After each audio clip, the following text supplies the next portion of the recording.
We are in the topic issue of share under the company account, issue of shares. When I am talking about shares, means equity shares and preference shares both. These shares are reflected in the company balance sheet under the subheading share capital. So we have to understand the company balance sheet where this share capital reflect. Okay, so here you see the company balance sheet. We have already discussed the balance sheet. We have to write the name of the company over here, and as at, suppose we are going to prepare the balance sheet on 31st March 2020, then we have to write as at 31st March 2020. Company prepare the balance sheet as per the prescribed format. Company prepare the balance sheet as per the prescribed format. It's in the prescribed form. This prescribed form has been given in part 1 of the schedule 3rd of the Companies Act 2013. This prescribed form for preparing balance sheet has been given in part 1 of schedule 3rd of the Companies Act 2013. So always we prepare the company balance sheet in a prescribed form which is given by the Company Act 2013, part 1 of schedule 3rd. So the format is this: particular note number, amount of the current year. We have to write the current year, current reported period, and this is for the previous reporting period. Okay, so first heading is equity and liability. Under this heading, equity and liability, when I am talking about our topic is issue of shares. So issue of shares or issue of preference share or equity share coming under this heading, equity and liabilities. Under this, shareholders fund. Under the shareholder fund, subheading share capital. Under this share capital, equity share capital and preference share capital comes under this. Thereafter, reserves and surplus, money received against share warrants. Money received against share warrant. These three comes under shareholders fund. These three: share capital, reserve and surplus, money received against share warrants. So these three comes under the shareholders fund. Thereafter, in the line item is what? Share application money pending allotment. Share application money pending allotment. So my focus is share capital. Okay, and the detailed information about the share capital you will get it in the notes to account. In the notes to account, which is prepared separately apart from the balance sheet. It is prepared separately. All the detailed information related to share capital, reserve and surplus, if you want to know the detailed information, you will get it through the note of accounts. Okay, note to accounts. So share capital, talking about this, we will write the one single item over here, one single amount over here, and the detail if you want to see about this, you refer to note number 1. You refer to note number 1. Here we will write note number 1.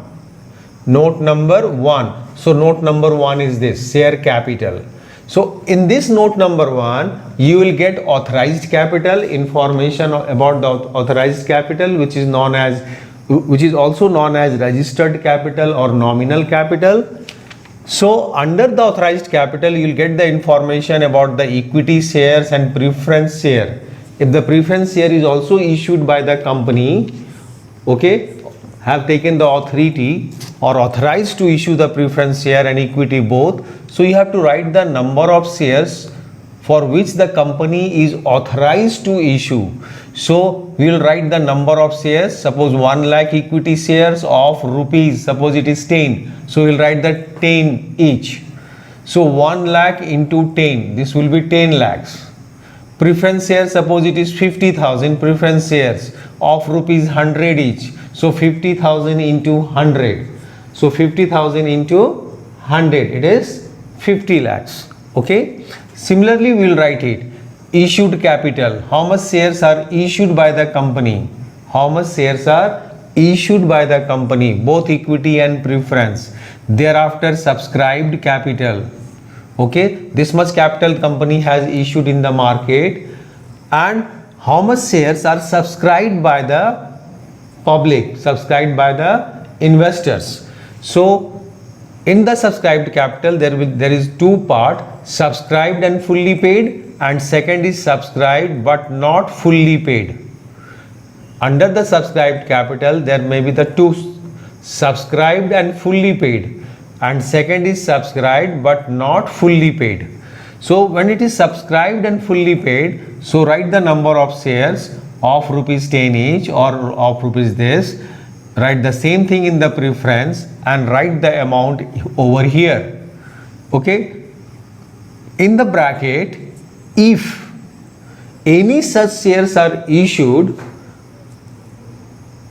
in the purchase consideration of any assets, purchase consideration of any assets for the company is not received any amount, then that information you write in the bracket.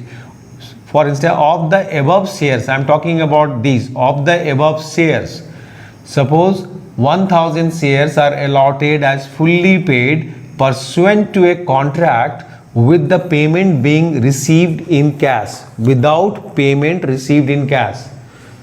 Contract without payment being received in cash. So the amount is not received in cash. This thing when it happened, when the company issue the share, given the share to the vendor for the payment of purchase consideration, for that company is not getting any amount from the vendors, then this information we have to write in the bracket. Okay, so that this will be very clear that this much amount the company is not received. This comes under this, but this much amount the company is not received. Next is subscribed but not fully paid. Suppose 10,000 shares of rupees 10 each, rupees 8 per share called up. Rupees 8 per share called up.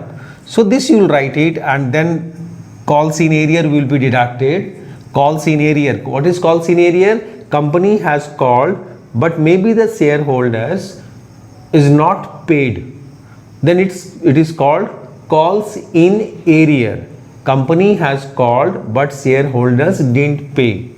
Then it is called calls in arrear. So calls in arrear, if any, it may be the by director and office of the company, officer of the company, or by others. So write how much is the calls in arrear and add share forfeited shares. Forfeited share is what? When the company issued the shares and public has applied for that, allotment is done and company called the amount. If the shareholder failed to pay the amount which is called by the company, then company send the reminder to the shareholders that you kindly pay the amount within this stipulated period.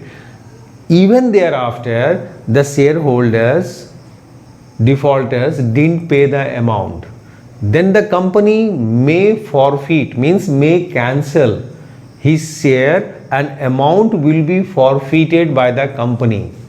Share will be cancelled.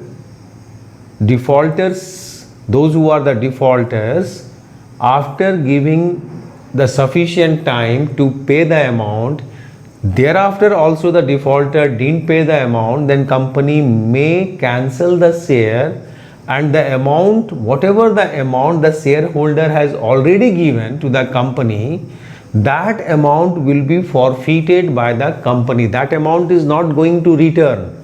That amount will not be returned by the company. That amount will be forfeited by the company. So if there is any share forfeit, have a credit balance, then that will be added. Then final amount we will write over here. So authorized capital, block this area. This is not for totals, that's why we block it. Issued capital, this is for information only, then you write it and block it. The amount start from the subscribed and fully paid, subscribed but not fully paid. We'll do the additions and write the amount over here, and this amount we'll write it over here under the share capital, here under the share capital. So is it clear? Authorized share capital is the note number 1. Under the note number 1, share capital, information related to this: authorized capital, issued capital, subscribed capital. Under the subscribed and fully paid, and subscribed but not fully paid. And now we have to see subscribed and fully paid. This much is the equity share of rupees 10 each, this much is the preference share of rupees this much each. Then we'll write the amount and do the additions. Out of these shares, suppose 1000 shares are allotted as fully paid up pursuant to a contract without payment being received in cash. So when the payment will not be received, when the shares are given to the vendor for the payment of purchase considerations. Okay, even for the shares are issued to the director for the incorporation cost, as a incorporation cost, then this amount will not be received. So that information we have to give in the bracket. See, out of this much shares we will not get the money. So subscribed but not fully paid will be separate. This much shares of rupees this age, rupees itna per share called up, and rupees itna paid up. Okay, less calls in arrear, defaulters. So calls in arrear will be deducted, and add share forfeited. Share forfeited will be, forfeited shares will be added by us. Share forfeited will be added, and then we'll write the amount over here, and this amount we'll write over here. This amount we'll write over here. So company prepare the balance sheet in a prescribed format, that is, which has been given in the prescribed format. Okay, so prescribed form for the preparation of balance sheet has been given in the part 1 of the schedule 3rd of Companies Act 2013. So this is clear. Share capital, this comes under the shareholders fund. In the shareholders fund there are 3 items: share capital, reserves and surplus, and money received against share warrants. And thereafter second one is share application money pending allotment. What is share application money pending allotment? Company has received the application from the investors, okay, applicants. Company has received the money from the applicant, but allotment is not yet done.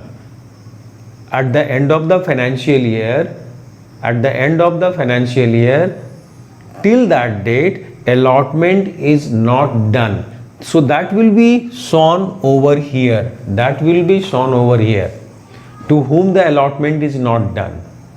Okay, application money received, but allotment is not done. If allotment will be done in the next year, so this will be reflected over here. And if we will not do the allotment, that will be refunded, then that will be reflected in the current liability, not over here in the current liability of the balance sheet. So share application money pending allotment, it means share application money is received by the company from the applicant of the shares, but the allotment of share is not done by the company till the end of the financial year. So that money will be shown over here. Okay, Now talking about the reserve and surplus, it may be a capital reserve, it may be a debenture redemption reserve, any sort of reserve will be reflected in the reserve and surplus, any sort of reserves. So under the reserve and surplus, any sort of reserve will be reflected, such as capital reserve, as I said, capital reserve, capital redemption reserve, security premium reserve, debenture redemption reserve under this. Okay, debenture redemption reserve, and any other reserve, if any other reserves, that will be reflected over here. Even the revaluation reserve. Now coming to the money received against share warrants. Money received against share warrants. Share warrant is a financial instrument. What is share warrant? Share warrant, this one. Share warrant is a financial instrument. Okay, it's a financial instrument issued by a public limited company, issued by a public company, not limited, issued by a public company, public limited company, which gives the holder the right to acquire certain number of shares at a specified date, at a specified rate. Is it clear? Money received against share warrant. Question is, what is share warrant? Share warrant is a financial instrument issued by a public company which gives the holder the right to acquire certain number of equity shares specified therein at a later date. At a later date. Okay? So share warrant is a financial instrument. Share warrant is a financial instrument which gives the right to the holder to get the shares after a specified period, get the number of this much number of shares at a later date. Okay, at a later date. That's why the share warrants is not included by us under the share capital. It is shown under the separate line item, share warrant. Okay, so under the shareholders fund, share capital, reserve and surplus, money received against share warrants. It's a financial instrument which gives the right to the holder of the share warrants to get the shares after a specified period. A specified number of shares at a specified date means at a later date. Share application money pending allotment means application money is received from the applicant of the shares, those who applied for the shares, from whom the share application money is received, but the allotment of the share is not done at the end of the financial year. Till that date, allotment is not done. So that amount will be reflected separately. This will not come under the shareholders fund as the allotment is not done. Allotment is not done. That's why this not come under the shareholders fund. This will be the second item after the shareholders fund, share application money pending allotment. So this balance sheet is clear. This balance sheet I am talking about this balance sheet, equity and liability. My focus is of what? My focus is share capital, reserve and surplus. This is the two important things which comes under the shareholders fund. So topic is issue of shares. Our topic is in company account, our topic is issue of shares. This issue of shares will come under the share capital, under the equity and liabilities in the shareholders fund, subheading shareholders fund. Okay, company prepare their balance sheet in a vertical form, not in horizontal form. Okay, in partnership, we have already seen that the company partnership prepare the balance sheet in horizontal form.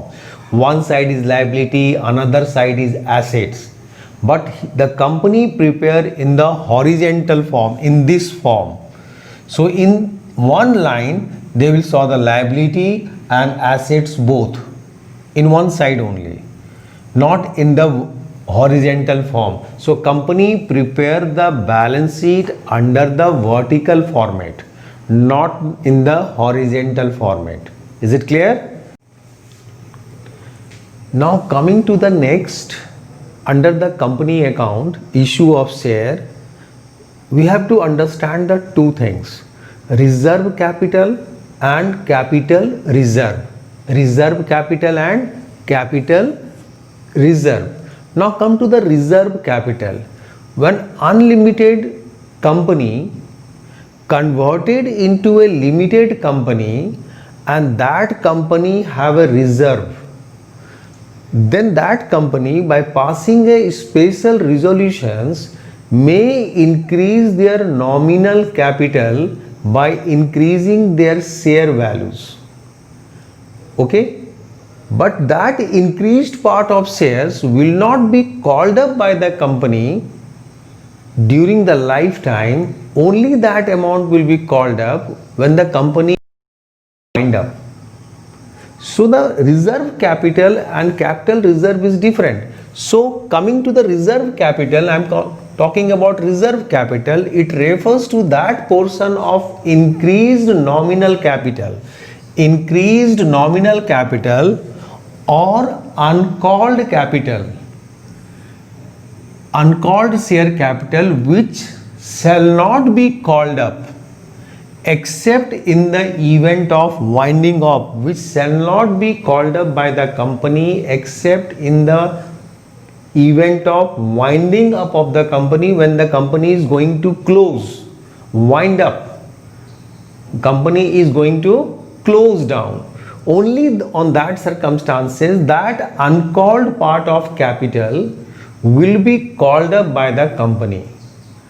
So there are the two things. When an unlimited company converted into a limited company and that company have a reserve, then by passing a special resolution, that company may increase their nominal capital by increasing the nominal value of the shares.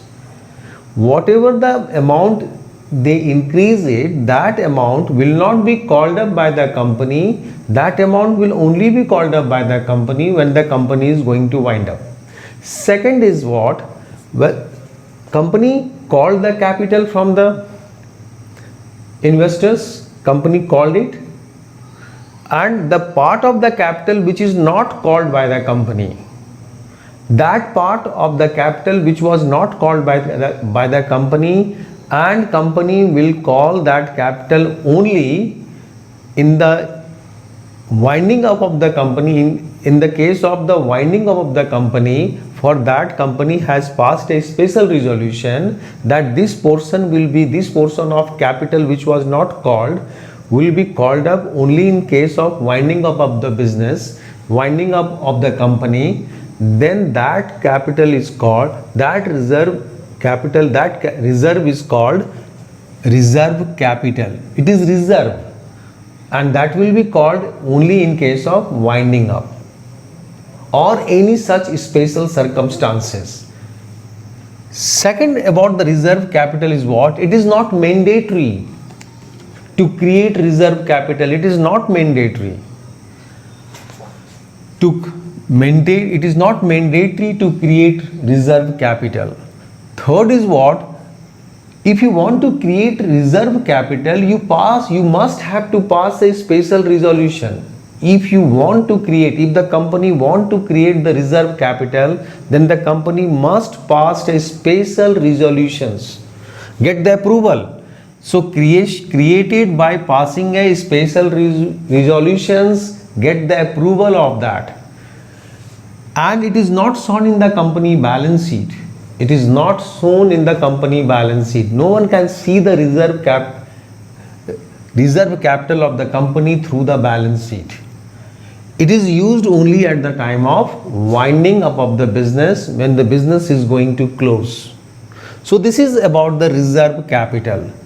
So there are the certain points of reserve capital. It refers to that portion of increased nominal capital or uncalled capital or uncalled share capital which shall not be called up except in the event of winding up of the company, when the company is going to wind up, okay, close down.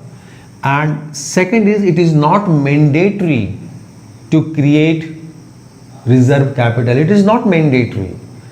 But if you want to create capital, reserve capital, then you have to pass a special resolution through the board of directors and get the approval of it.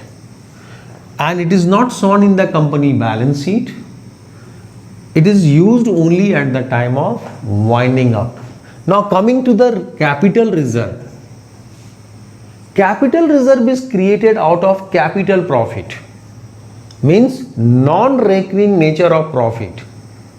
Profit on sale of assets, share forfeited, capital reserve, any sort of profit, capital gain, not a normal gain, it's a capital gain, non-recurring in nature. That gain is of a non-recurring in nature.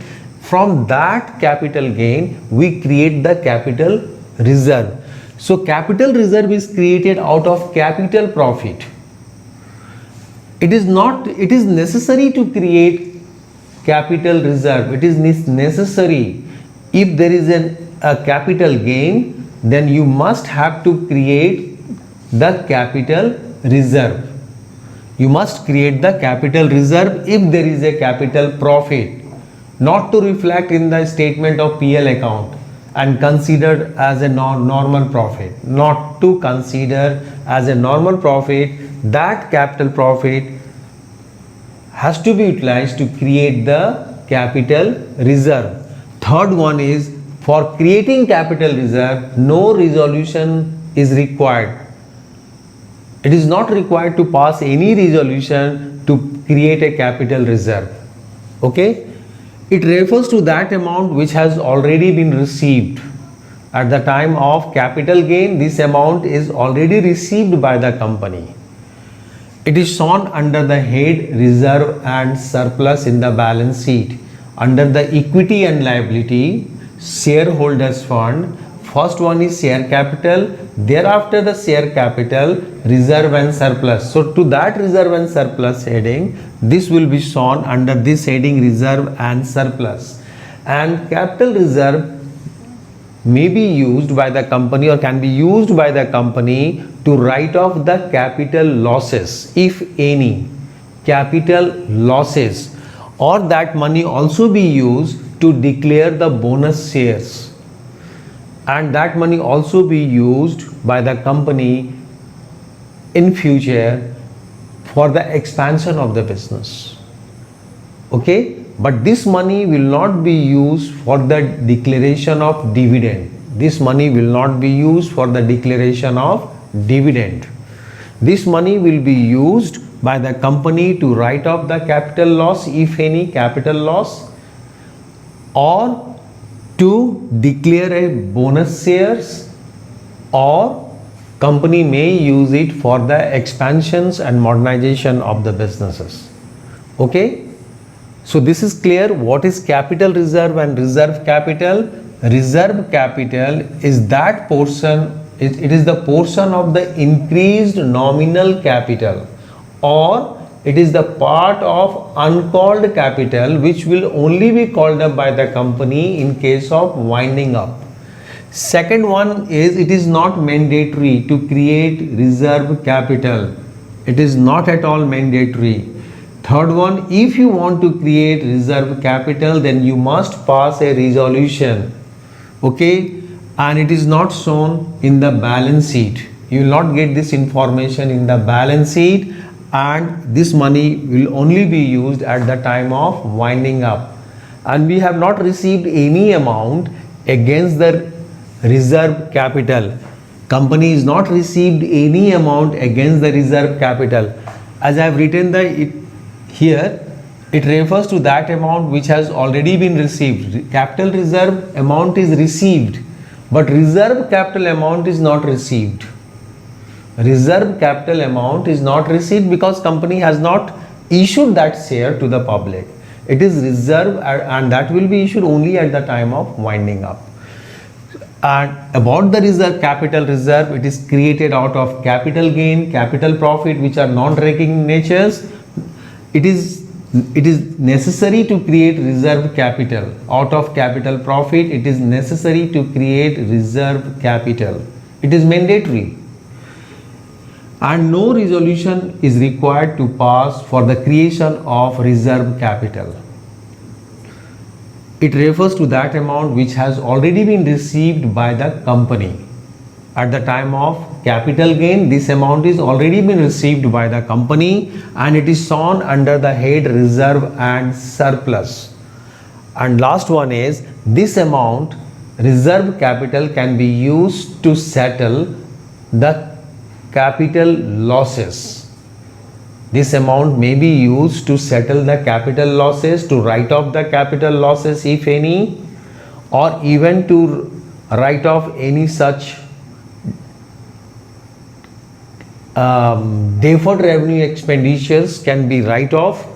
And secondly, that amount may be used for declaration of bonus shares, or that amount may be used by the company in future for the expansion of the business.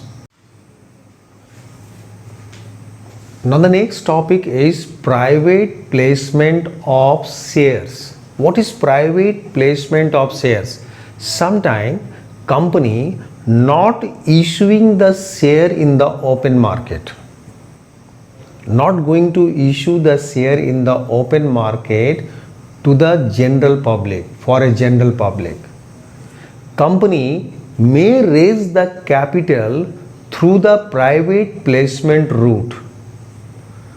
They allot the shares, issue the share to whom?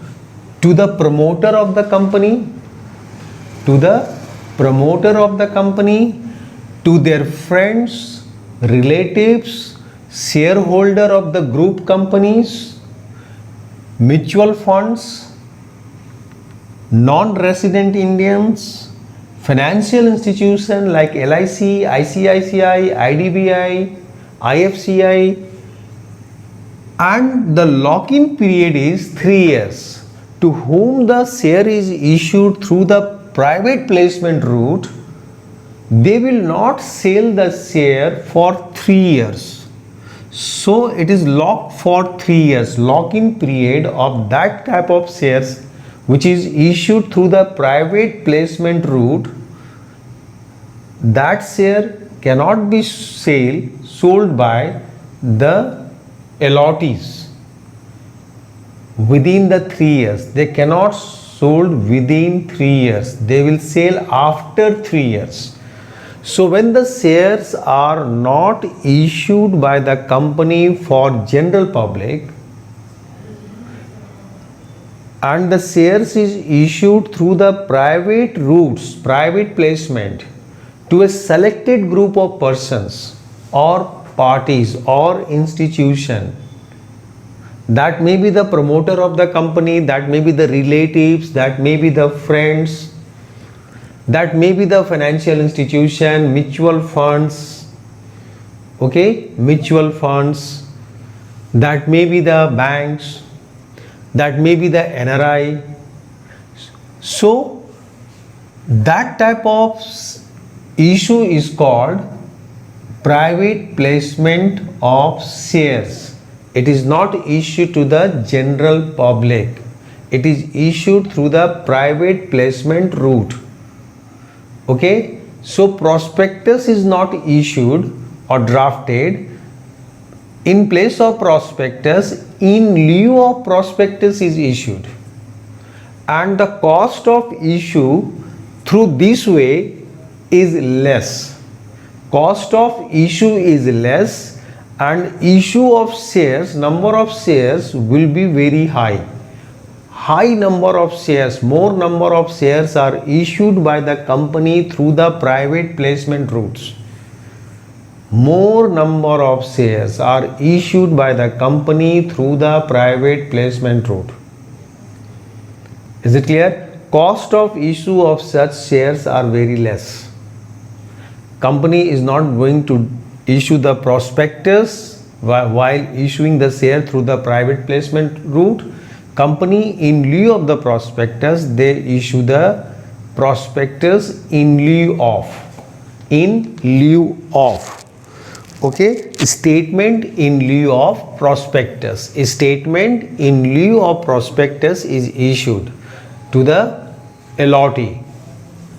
So it is to a selected group of person or party or institutions. So it may be to the promoter, to their friends, relatives, shareholders of group companies. Suppose A Limited have a 5 group companies, so other group companies shareholders the share will be given to the other group companies. Mutual fund agencies, non-resident Indian, financial institution like LIC, UTI, Unit Trust of India, ICICI, IDBI, etc. And most important thing, the allottee to whom the shares are allotted, they will not sell or they can't sell the share within the 3 years. So lock-in period is 3 years. Lock-in period is 3 years. Now coming to the next, employee stock option plan. Employees stock option plan under section 62 subsection 1. Company may issue the share or may given the share to the employees of the company by passing a special resolution in the general meeting under the scheme employee stock option plan. Okay, under the employee stock option plan, it is the option given to the whole time directors. It is the option given to whom? To the whole time director, officers and employees, right to purchase or subscribe the shares at future date. It's a right, not an obligations. It's a right to the employee, not the obligation. So, right to purchase or subscribe the shares at a future date, the securities offered by the company, securities under the securities, shares, debenture, preference shares, bond, everything comes under the securities. So the securities offered by the company at a predetermined price, which is normally lower than the market rate or the market price. Predetermined price which is normally lower than the market price, which is usually lower than the market price. So under the employee stock option scheme, company has given or company may give the option to their employees. It may be the full-time director, whole-time director, officers and employees of the company to purchase or subscribe the shares at a predetermined price which is lower than the market price.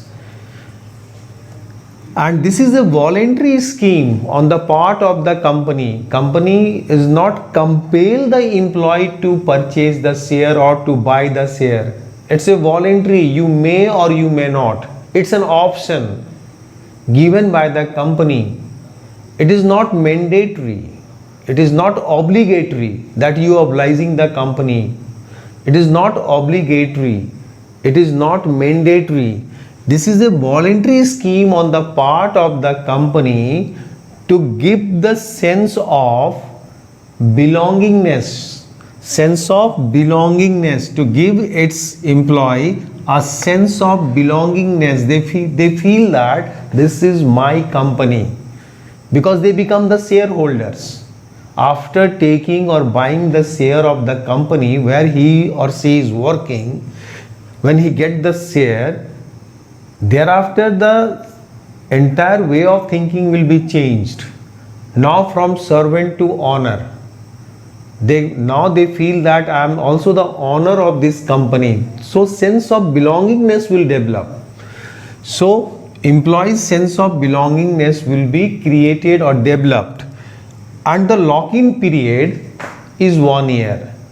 Employee cannot sell this share within 1 year. So lock-in period is 1 year, and this, whenever the company is going to issue the share through the employee stock option plan, the special resolution must be passed in the general meeting. Special resolution must be passed through the general meeting. Is it clear? So once again, under section 62 subsection 1 of the Companies Act 2013, company may issue the share or give the share or give the option to the employee to buy the share at a specified date, okay, at a specified rate, and that specified rate or price which is usually lower than the market price, which is usually lower than the market price. So it is the option given to the whole time director, and it's an option. You may or you may not. It is not compulsory that anybody is compelling you to buy the share of the company where you are working. It is not like that. Company has given an option to their employee that you may buy the share. Being the employee of my company, you may buy the share. It's an option. You have a right. Okay, but it is not compulsory, it is not mandatory. Okay, so it is not obligatory. You may buy the share. It is an option given to the whole time director, manager or officer and employees of the company right to purchase the shares or subscribe the shares at a future date. The securities offered by the company. Securities means it may be shares, it may be bonds, it may be debenture, it may be the preference shares. All these things comes under the securities offered by the company at a predetermined price, and that price is normally lower than the market price. So in this way, the employee is the gainer. Suppose in the market price is rupees 50 and that share is available at rupees 35, given to the employee at rupees 35. If you buy it from the market, from the share market, you will purchase, the market rate is 50, but company has given an option to their employees that you buy this share, it is only for you as an employee, that for you it is for 35. So 15 rupees is the gain, direct gain to the employee. So this is usually lower than the market price, and whenever the company is going to issue that shares, company must pass a special resolution through the annual general meeting or through the general meeting. This is a voluntary scheme on the part of the company to give its employee very important sense of belongingness. This one, sense of belongingness. Now after buying the shares, they become the shareholders. Shareholders means earlier they were employee, servant, now they are the owner. So nobody will try to do any wastage. They do the work very efficiently because they know that we are become the owner of the company, and if the company will earn profit, then we will get the dividend and the market price of the share will be up. So capital appreciation benefit and the benefit of dividend. Okay, and they are getting salary as well. As an employee they are getting salary, and from their investment they are getting dividend, and from their investment they are getting capital benefits, capital appreciation. So sense of belongingness will be developed, trust will be developed. Trust, that is very important. Trust will be developed. Developing trust among the employee is very important. So many techniques are developed nowadays to develop the trust. How will develop the trust in our employee? So this is one way, the employee stock option plan. Okay, so lock-in period is 1 year. It means that they cannot sell these shares within 1 year. If they want to sell it, they may sell it after 1 year. So, and last one is very important, special resolution must be passed. Now coming to next, the minimum subscription. What is minimum subscription? As per section 39 subsection 1, 39 subsection 1 of the Companies Act 2013, company cannot allot any shares or any securities unless the amount stated in the prospectus as minimum amount stated in the prospectus as minimum amount has been subscribed by the public. Once again, as per section 39 subsection 1 of the Companies Act 2013, minimum subscription means what? Minimum subscription means the minimum shares must be applied by the public. Minimum number of shares must be applied by the public, subscribed by the public, which is stated in the memorandum, in the prospectus, which is stated in the prospectus. So company cannot allot shares or cannot allot securities to the public, to the applicant, unless the amount stated in the prospectus as minimum subscription has been subscribed by the public. Suppose company has written in the prospectus that at least 1 lakh shares must be applied. 1 lakh, for 1 lakh shares must be applied. However, company has issued 1,50,000 shares. Company has issued this much shares in the market, but in the prospectus company has written that minimum shares is this much. This much shares must be applied or subscribed by the public. If public has applied less than this number, company is not going to allot any share to the public or not going to allot any securities to the public unless the minimum subscription has been received. Is it clear? So company cannot allot any shares or any securities to the public unless the amount is stated in the prospectus. Suppose this much shares is stated in the prospectus as a minimum amount, minimum subscription has been received. So this is minimum amount is decided by the company on the basis of these factors. What are those factors? How the company decide the minimum amount? At the time of issue of shares, company know that this much amount is required.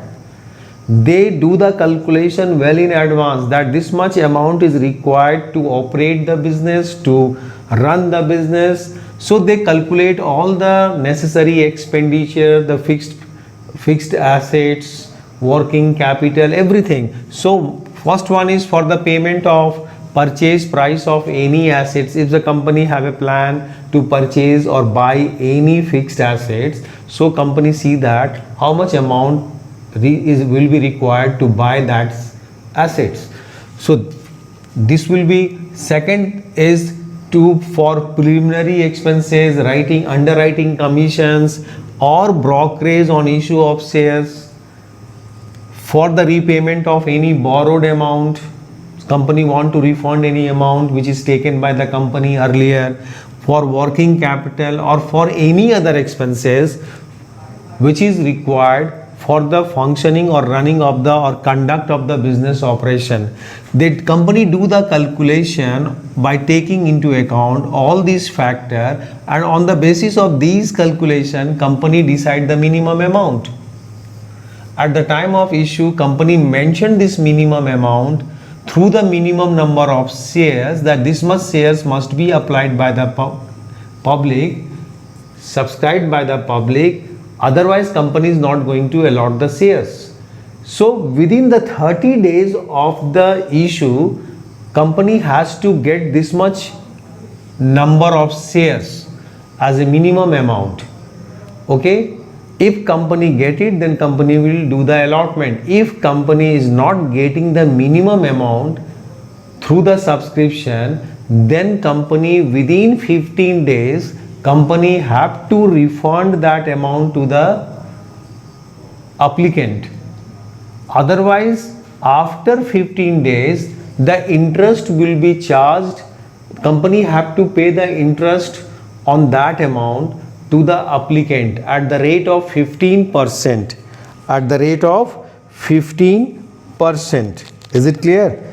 At the rate of 15% per annum for the delayed period. So within the 30 days company has to get the minimum amount through the subscriptions subscribed by the public when the public has subscribed it. So at least minimum amount company have to receive, otherwise company refund that amount to the applicants, and within the 15 days company have to refund it, otherwise the 15% interest with interest company will repay the amount for the delayed period. As per the SEBI guidelines, 90% of the issued shares will be treated as a minimum subscription as per SEBI guidelines. Suppose the company has issued 10 lakh shares, so minimum subscription will be 90% of this, means 9 lakh will be the minimum subscriptions as per SEBI guideline. However, company has not mentioned any percentage as a minimum subscription. We will see the information of the minimum subscription through the prospectus of the company. As a investors, as an applicant, when we are going to apply for a shares, we read the prospectus carefully, and in the prospectus there must be one line that the minimum subscription of share is this much. So if the company get that much shares through the subscribed capital, then okay, company will do the allotment. If company is not getting that much, then company refund the amount within the 15 days. Otherwise, for the delayed period, company if do the delay in the refund, then company has to refund the amount with interest at the rate of 15% per annum. And as per the SEBI guidelines, the 90% of the issued shares will be treated as a minimum subscription. Okay, and minimum subscription is decided on the basis of the company's requirement at the time of issue of shares.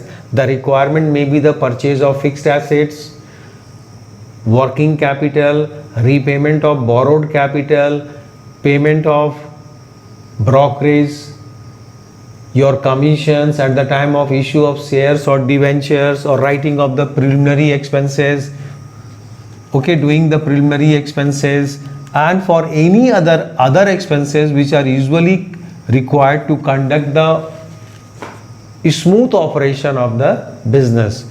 So company do the calculation well in advance before issuing the share in the market. So this much amount is required. So accordingly company issue the shares. Okay, and in the prospectus they mentioned the minimum subscription. This much amount, this much share must be applied by the public, must be subscribed by the public, then the company will do the allotment. Otherwise company is not going to allot the shares. Company will return the amount, application amount to the investors, to the applicant.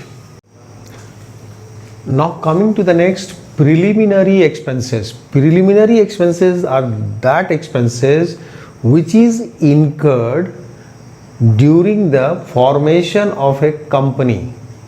So before the formation of a company, we do so many expenses.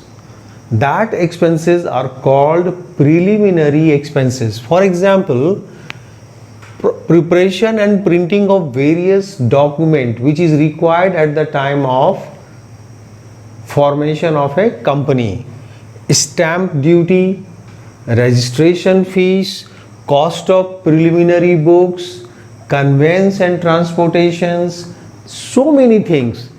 We do the many expenses which are very essential at the time of formation of a company. So before the formation of a company, whatever the expenses we do, that expenses are called preliminary expenses.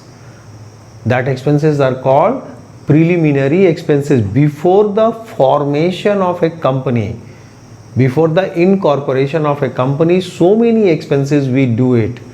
That expenses in total we called it as a preliminary expenses. So preliminary expenses incurred on the formation of a company.